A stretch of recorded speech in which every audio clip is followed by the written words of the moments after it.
never should have taken that last bus, but I had no choice. It was past midnight, and my phone was dead. The city streets were empty, and the only light came from a flickering street lamp.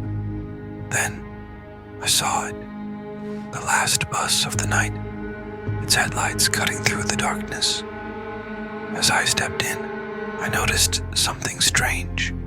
No driver, just an empty seat where one should be. The bus wasn't empty though. A few passengers sat motionless, their heads slightly bowed. None of them reacted to me. The air was thick, heavy, like a pressure pushing down on my chest. I took a seat near the back, trying not to look at the others. But something felt off. Their clothes looked outdated, like they belonged to another time.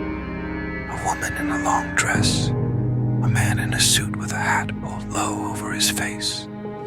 And then I noticed none of them were breathing. A whisper slithered through the air, low and unintelligible. It wasn't coming from the passengers. It was coming from everywhere. I tried to move, but my body felt heavy, like something unseen was pressing against me. My hands were trembling. I looked outside. We had passed my stop, but the streets didn't look right. The buildings were warping, stretching into unfamiliar shapes. The city lights seemed further and further away. The bus was heading somewhere else, somewhere wrong. Then, one by one, the passengers turned their heads toward me. Their faces, if you could call them that, were smooth, featureless, just blank, empty skin where eyes, noses, and mouths should be.